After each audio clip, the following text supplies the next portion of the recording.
has begun.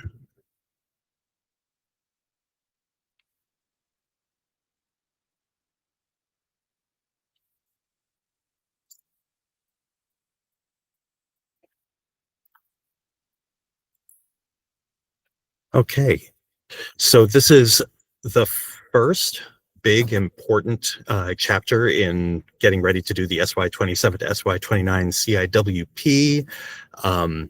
These are all the things that we're going to be covering. Obviously, 4 of these, besides the overview, are components of the CIWP, but we're going to be doing a little bit more than that.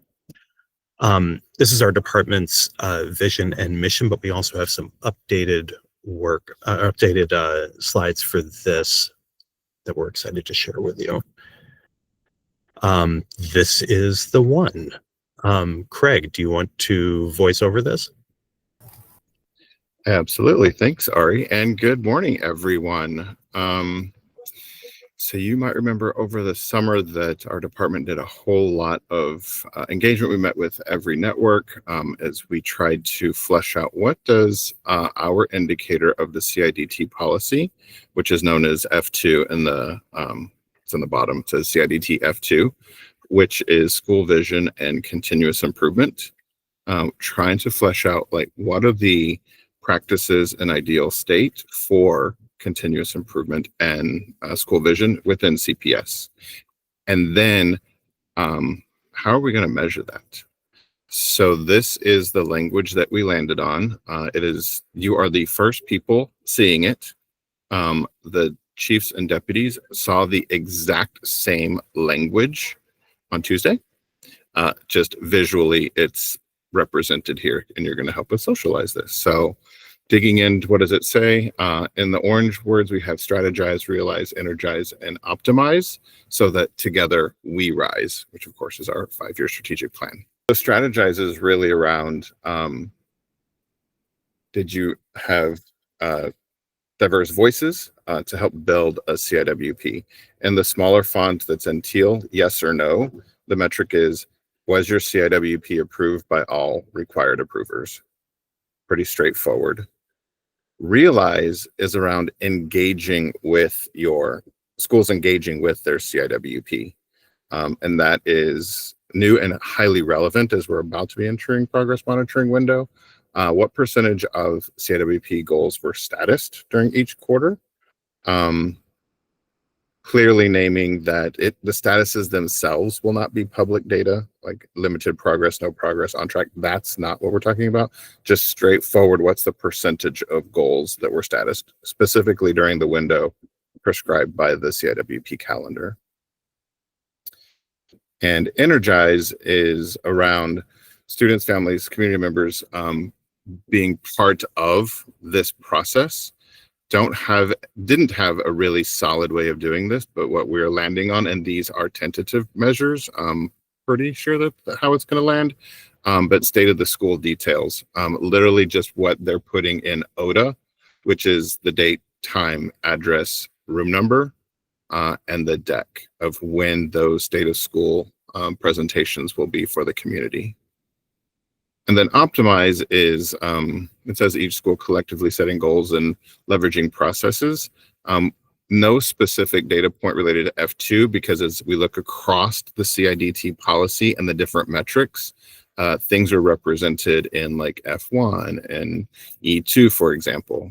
So no specific metric for optimize that's part of F2.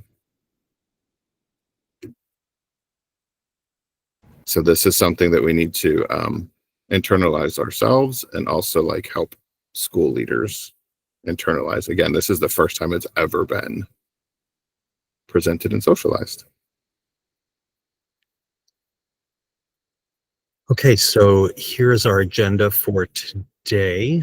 This is all the things that we're going to cover, and we'll dig into this in a second, but just take note that we're going to spend very little time on team and schedule, but the ones that have bigger chunks of time, we have some activities involved there, and they're not just activities for you, they're also for you to use with school leaders and also for school leaders to use with their teams. So we're really digging into the whole train the trainer model. You know Craig, you know me. this is who you turn to.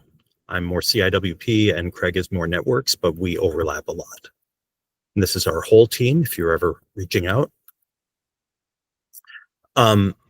So here are the learning objectives, and I'm just going to hover here for a second because we do have a check for understanding at the end that is so fun. So these are where the questions are going to be geared. You can use these with your teachers or variations on them, or with your school leaders. We're going to identify the changes since last year. We're going to self-check with the brand new revised indicators of equality CIWP. So new, they're not on the platform yet. You'll know how to complete those components that I mentioned. You'll understand how to go through selecting priorities and know where the technical resources are for the platform, including the opt-in function, which we haven't really gotten a chance to use before. So here's a little beginning bonus for everybody. In order to do this work, while we can't just concentrate on having everybody do the work, I think it's really important that we spend a moment on the why.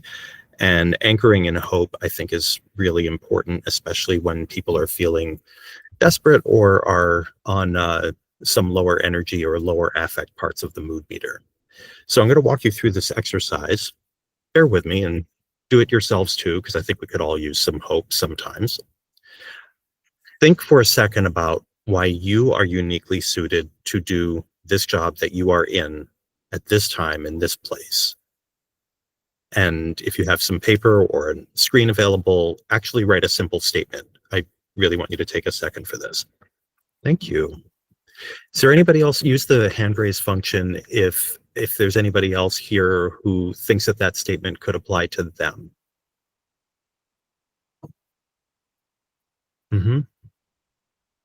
So that's wonderful. And also, I'm going to challenge all of you to go back to your statements and to revise them. I want you to come up with something that is so uniquely suited to you that nobody else here would write that same statement. It really should be about you and why you are getting up every day in the morning, every day to come back to this really challenging job. I won't be asking you to read this one, so it can be very personal if you want. So when you get that refined to a place where you like, I'd like you to tack that up on a cork board or put it next to your bed or something, and just give yourself a challenge of practicing revisiting it just before you go to bed or when you get up in the morning, and see what your life feels like after a week or two of doing that. Now I'm going to ask you to take a little journey with me. So I know we're on a virtual call and this feels a little bit weird, but close your eyes. And I want you to think of one person that you work with, a school leader, a teacher that you work with, someone who shows promise and somebody who you enjoy working with, not somebody who is super challenging or you're really sure you're going to get past that friction, somebody who, is like right in that middle spot, that sweet spot for change. And imagine their classroom or their school as it is today. Think of the sounds and the smells. Think of what you see. And imagine now what their classroom is going to be like when you help them become even better. Imagine the new sounds and the new things that you see, the new look, and how the teacher's doing their job and what their face looks like. You're making a memory for the future. And I want to ask you, what are you going to do when you live this out? What will you say to that person, or what will you say to yourself? And I want you to write that just below your statement that you just wrote. I know people who come into this profession and take jobs as hard as yours do it for deeply held beliefs and reasons. And we have to keep refilling our bucket so that we know why we're getting up and doing it again and not just enduring. Craig said to me yesterday that every great athletic moment happens twice, once when the athlete is envisioning it, and twice once they actually do the thing. So I offer you this as something you can do for yourself or the people around you as you engage in the work. And I hope it works. Let's start talking about how we're shifting into this year. So the CIWP calendar, we have a wonderful little one sheet that resource that you're going to have access to that you may have already seen. We put this calendar together with feedback from all over the place, especially CI leads and networks and school leaders, to make sure that each of these components had a realistic time allotment, that we got communication out as early as possible, and we weren't chasing a deadline, and that we kept things distilled, crystallized, visually clear, fitting on one page whenever we can. And that was over the course of over 5 weeks of our stakeholder engagement to make sure that would happen. All that said, we're not even going to create the SY27 to SY29 CIWPs until November.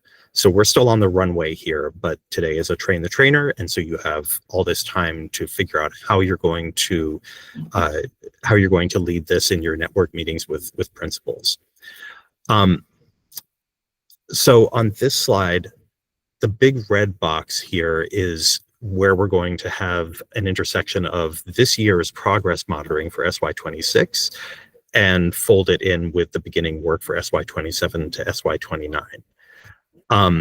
Also, you'll notice that on all the lines with purple font, the first column also has these times on it, which are the estimated amounts of time that you're going to have to teach school leaders. This is something that's linked to the CIDT expectations for how much professional learning time should be spent. It also matches the amount of time that was spent 3 years ago, the last time we started the CIWP cycle. And you know that we've already sent out the calendar invitations for the network trainings. And you should know that deputies and chiefs can forward it to additional team members if you are trying to expand who has access to this train the trainer model. There are a few things that I'll point out about the calendar that we've got here. One of the things that we're focusing on this year is paying more attention to both the quality of CIWPs and not just the completion, and also the alignment between sections. We'll go into that more later.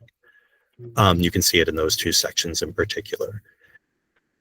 We're also going to be spending time talking about how to do really good stakeholder engagement, and we've built in extra time so that schools can really do a good job with that. Notice there's a TBD on this. We didn't leave that blank by accident. That's because approval has for the past couple of years been aligned with when they release budget, so we have to wait to see when that is going to happen. And I wanted to point out these small departures from the mean in the time that's provided for progress monitoring. For one, it's condensed to 2 weeks because it's hitting at about the same time as spring break, and with the other one, it's expanded for Q4 because schools are waiting to get their data back, and it's the end of the school year. So this is what I mean when I say focus on quality. For one thing, we are going to, in terms of the quality that we are going to provide you, we are going to continue some practices that we got feedback from all of you about. We're going to continue with having clear communication that happens through multiple channels. This also happens with school leaders. We provide it in the SLU. We also have it at the Launchpad, et cetera. Providing guidance documents, especially for these outlier situations, for people who are in special situations that need slightly different information. We're going to keep providing differentiation for school leaders. You'll see that happen with the activities in this deck. And we're going to keep updating the CI Launchpad. Ways to improve the plan quality come down to these sections in particular. So by problem identification, which is not actually on the CIWP, what I'm referring to there is student-centered problem, root cause analysis, and theory of action. We're also going to talk about how to improve the quality of milestones and action steps. We started that work last winter and spring with all of you.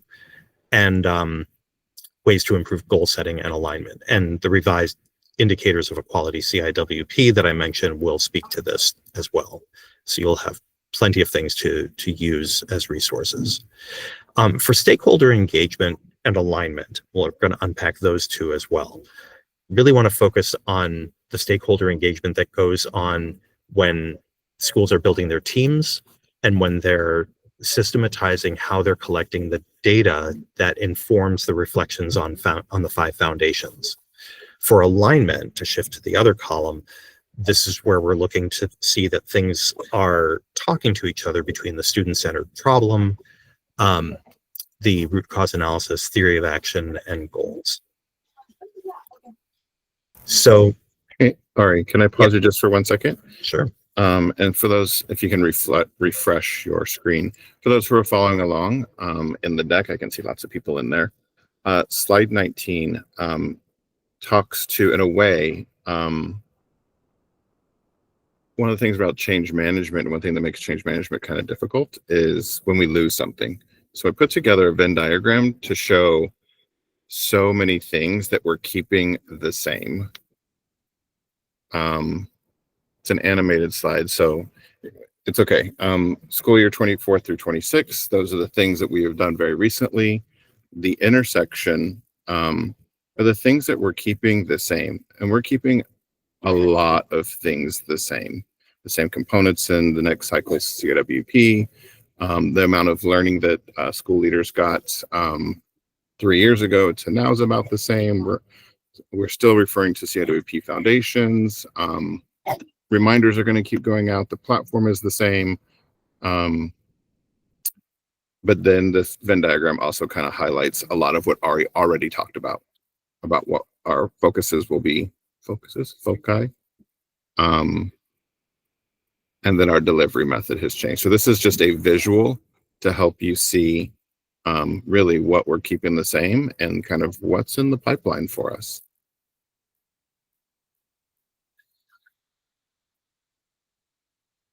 We are on to the indicators of equality CIWP. So here's a little game we're going to play. I want to have you determine whether the following example is something that represents continuous improvement or not. Specifically, is this an example of somebody who uses feedback data to target their goals? Just unmute after you hit your buzzer and let me know. Answer is no. You are correct. Look at her eyes. She is oblivious to everything around her. She only wants to charge forward. She is that kind of leader. Okay, so sorry, Germans, but that's how that worked out. All right, is this an example of CI or not? Diverse team, distributed leadership. Yes, you are correct. They've always been a diverse group and lots of different people giving input for their decisions. They're each in charge of their own sketches and supporting each other. All right, this last one is about progress monitoring and goal refinement. We're asking about the townspeople, not Michael. Greg, is this an example of progress monitoring and goal refinement? I've seen some heads kind of not sure, and I just want to hit the thumbs down button because we never get to use that. It's a trick question because, yes, they always have the same goal and they're always pursuing that and trying new things, but they're so bad at it. They've never been successful. So they really could stand to overhaul their plan. So let's talk about that, actually. We often talk about, like, in terms of compliance, is it done or is it not? But when we're talking about continuous improvement, we really want to ask people more, can you tell the difference between when you're doing it well and when you're doing it great, when you're really, you should put chips on this school and how they're doing it because they're making progress? Well, the indicators of equality CIWP have been in place for years. We started to we just revised them this month. If you're watching the recording, it's October 2025. We had input from school leaders, from networks, from central office. Obviously, this is an older screenshot, and we're going to be updating the links throughout all of this. We do have it linked here, so you can start to look at it, but you'll start seeing it in all the places soon. You can ignore the gray. Don't ignore the gray box. The gray box is telling you that the indicators you're used to still apply to the 24 to 26 CIWP. So for all of SY26, those are in place.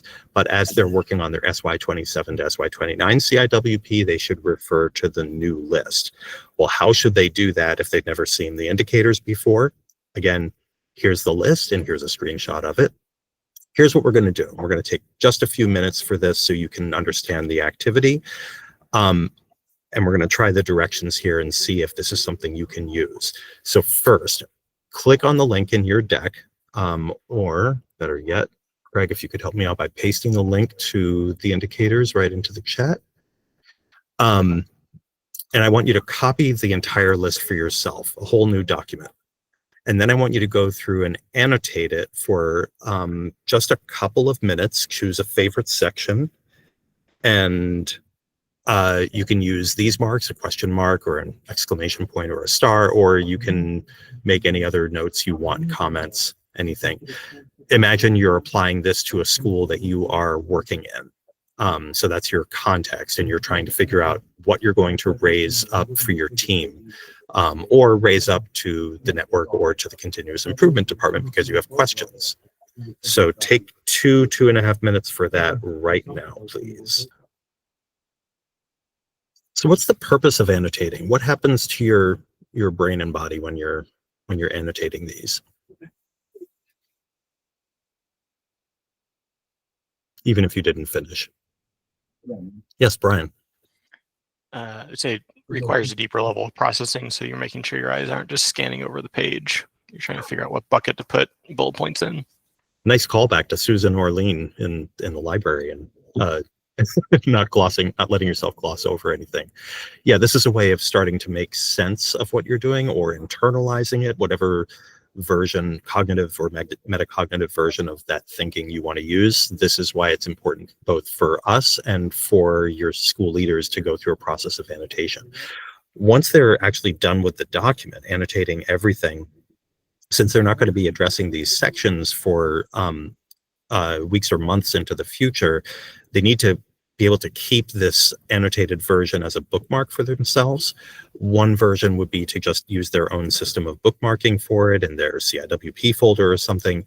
They could use, if they're experimenting with it or they're tech geniuses, use the notes feature within the unified CI platform and mark the note as private, and then it'll just be there for them to refer back to. And I can stay on with anybody who wants to learn how to do that at the end of this. Talk about this, but anytime you see these pages with the school activity banner up on the top, this is not a mandatory school activity, but this is a slide that we intended for you to be able to just copy, paste, and use with your school leaders, and also for the school leaders to copy, paste, and use with their teams. That was a request from last year. So we hope it works. Looking for feedback. Let's move on and talk about the team and schedule components of the CIWP. And I'm going to turn it over to Craig here because he's got a whiz-bang activity for it.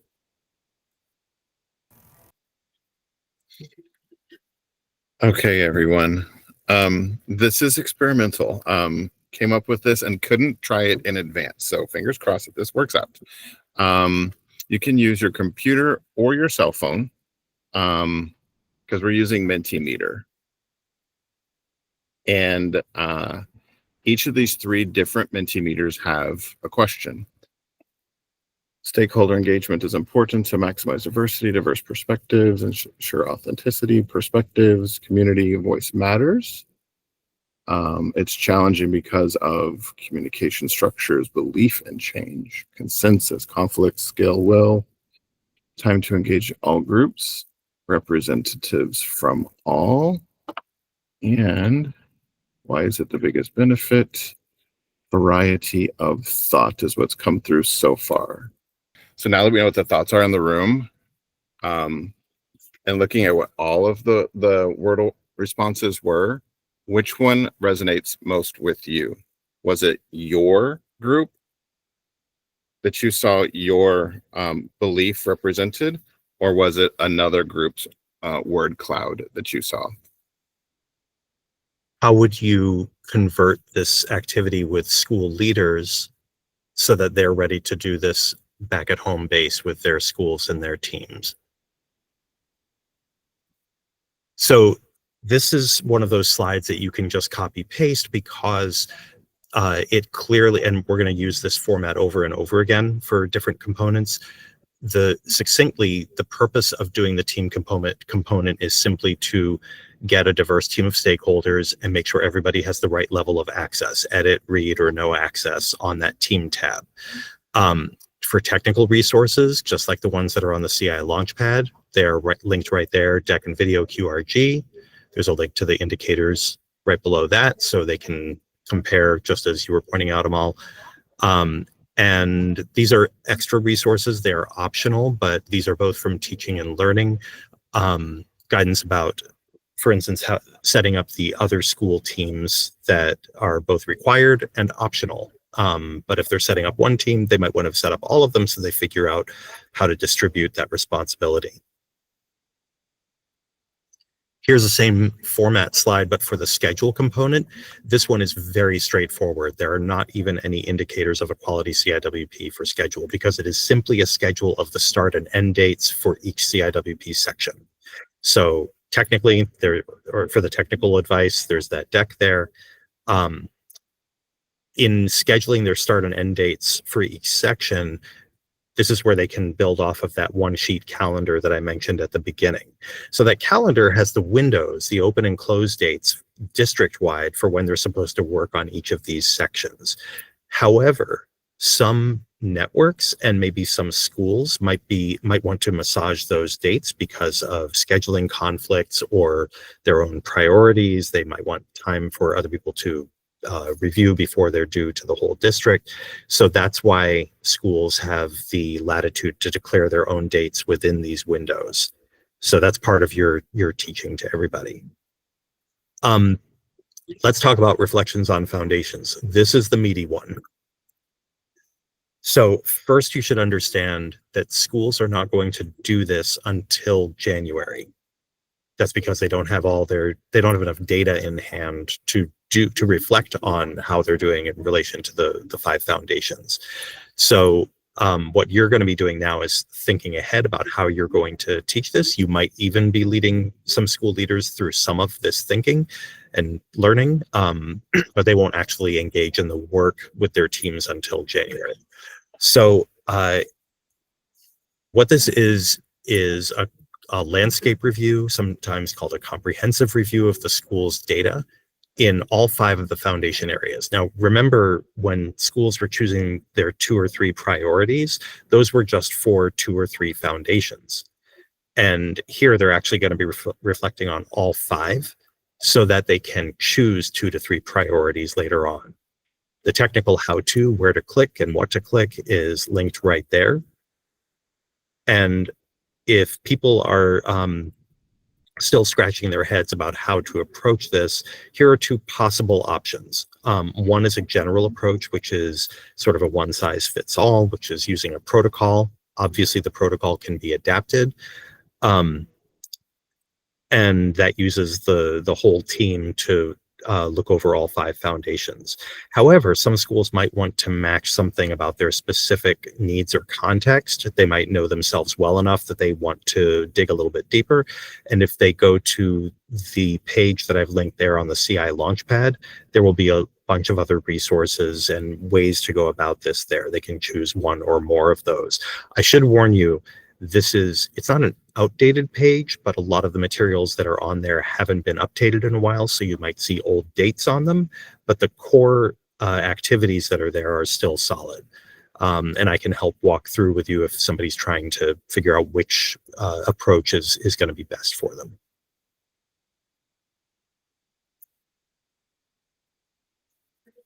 So let's talk about, we're going to go back a little bit to that the stakeholder engagement here. If a school is trying to think in the way that Amal was just trying to get them to think about how to engage with them and how to think about one of these areas, if they go through these 5 steps or ask themselves the most important of these, they will be constructing a plan for how to engage with their stakeholders. They'll figure out, I need X person to talk to the LSC, and Y person to talk to our PAC, and Z person to have a town hall. Whatever the process is going to be and scheduling those dates, this just walks through those bare bones questions so that they can plan ahead for what kinds of data they're going to collect from everybody. The benefit of this is that not all of a school's data is on the CPS dashboard. Some of it is going to be lying in the lived experience of students and families, and such as how are the school's programs and efforts being received by people. So gathering feedback from everybody can be done sincerely, it can be done mindfully and respectfully, and the CIWP team is in an instrumental position to plan how to accomplish this. Selecting priorities is going to be a pretty quick intuit for you. This actually isn't its own it's not its own component, but it is an activity. It happens right after reflections on foundations. The technical instructions are linked at the top here with the deck and video and QRG. But once the school has made reflections for all 5 foundations, they're supposed to make sense of all of that and choose priorities wisely. So 2 possible criteria for that we would recommend is 1, the most urgent student need identified in reflections on foundations, and 2nd, what is realistically going to fit in the time allotted. It says 1 year here, but it's a 3-year plan, but they need to be able to chunk it into these year-long cycles. Note that in the revised indicators, selecting priorities is matched to the student-centered problem section. So, and they actually do complete that in the next section. So schools will have to think ahead and predict what will have the greatest positive impact on students' daily experiences, knowing that they're going to have to fill out the student-centered problem later. Hope that made sense. Once you read the indicators and you're looking at this deck, preparing your own, I think it'll make sense, but reach out if it doesn't. So here is a possible protocol for anybody who's still head scratching and not sure what to do. Simply getting everyone together and saying, this is why we're here. Here's our reflections again. Here's the evidence that we collected and what we took away for each of the 5 foundations. We have 20 minutes to come to consensus on a minimum of 2 priorities. And we already provided the criteria on the previous slide. So that is how you focus the conversation. So we have a little bit more information that I think will be helpful for your school leaders and also for you. The first is this opt-in feature, which we haven't really had a cause to use until now that we're creating a new CIWP. If school leaders want to draft in private, they can. This was a feature that some of them requested as we were building the platform to begin with. There is an opt-in checkbox. This is where you can see where it is. It was too small on the original screenshot, so I blew it up giant. It's within Plan Home as you scroll down within the plan. And where you see the opt-in checkbox, you have to hit the edit pencil first and then uncheck it. This one is checked, and then save it.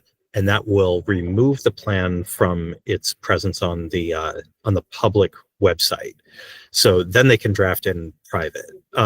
There are some school leaders who say, no, I want this to be straight up there for everybody to see as we're drafting it, and we'll also show them the final product when it's done. But it is an option that's available. It is not required.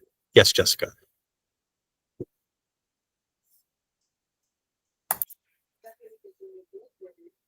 Jessica? Yeah, my screen wasn't unmuting. Thank you. So I wanna highlight this here. By default, every school is opted in. They're opting in to their CIWP being visible to every other user on the platform. So that means all other schools when they're drafting their CIWP. This was a request from school leaders when we took initial feedback from them, or not just feedback, actually, initial input about what was helpful, what would be helpful in the new platform. And something they told us is that they would like to be able to collaborate more throughout the process and see each other's CIWPs and even be able to collaborate across networks, especially in the cases of schools that might have a priority that is less common or a challenge that is less common within their own network. So by default, they can view each other's school year 27-29 CIWPs. If they search in there, they could view each other's reflections, student-centered problems, theory of action, even if it is not public on the public-facing version. Okay, they'll be able to view each other's in draft form. Again, so it's open. This is very similar to the way your network strategic plans are written. Your network strategic plans, I think a lot of you already figured this out, and this was the case even in the Google Sheets version on the drive. You were able to view each other's network strategic plans while you were drafting them, just to kind of get ideas, see what other plans looked like and how other people were approaching. So it's the same exact idea here for CIWP. If somebody is not comfortable with their draft CIWPs being visible to other schools, then they need to uncheck this opt-in button. Yeah, so publish refers to the public version. Opt-in refers to the kind of internal version to users of the CIWP platform. And then it changes nothing about network visibility, though. Networks will be able to continue to see everything. So just want to make that abundantly clear, but also why it's there. It was really there because many of them requested it. Thanks for that, Jessica. So here are resources. Note the school activity banner. These are the resources that are good for school leaders. The Launchpad is evergreen. The CIWP calendar is good for this whole year. That's the one sheet. The Unified CI platform, of course, this is where they go for their CIWP.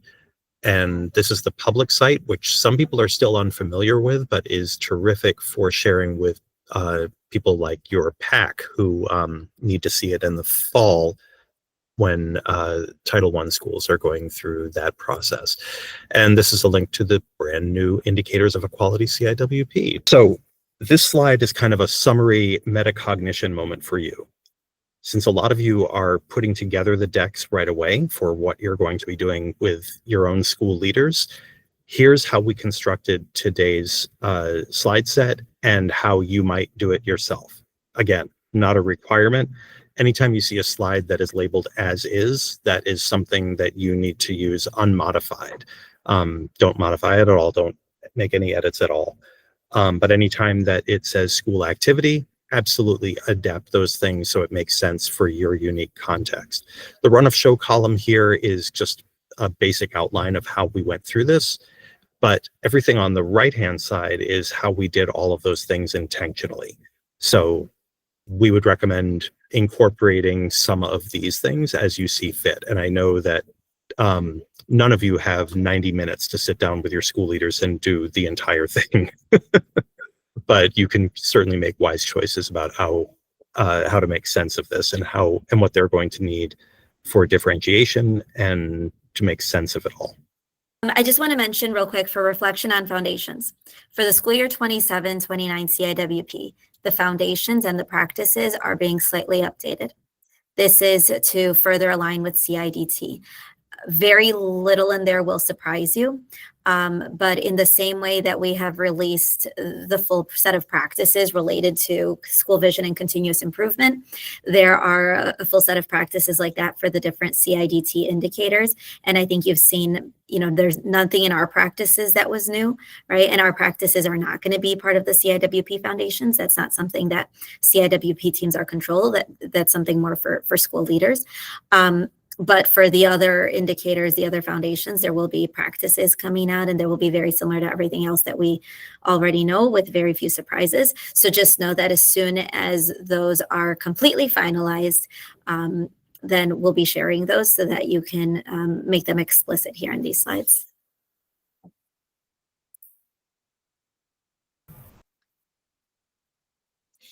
All right. I think I have the last couple of slides, and I apologize earlier for my technical issues. As a former technology teacher, I can tell you that tech challenges are real, but we got through it. This slide we saw towards the top of this morning session, but it's an example of one of the slides that has the tag as is in the upper left. So when sharing this slide with school leaders or anyone, the slide as is, you can remove that little gold tag up there. Of course, it doesn't need to be there. The next slide, and these are really relevant for a couple of schools. A couple of networks are not with us today because they are meeting with their principals today. And so I very quickly created this slide that's very school facing. So it's another Venn diagram, so they can see what does last year's progress monitoring look like. What are we keeping the same? So just flagging for you that they had a school-facing dashboard that's been fully updated. You can't see it because it's only showing if you are attached to the CIWP, and it's on the school CIWP home tab.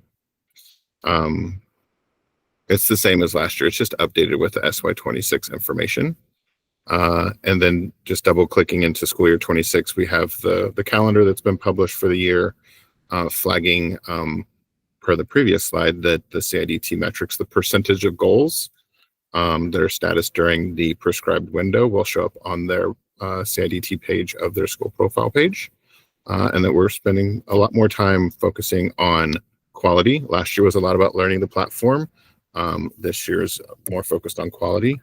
And that we're kind of up in the ante that last year we were able to hit district-wide. The 80% goal we hit in quarters 2, 3, and 4. Trying to get to 85% this year, which is just going to help their data look better when it gets onto their school profile pages as well. 10:58. That is the end of the presentation. These are just boilerplate slides that we use at the end.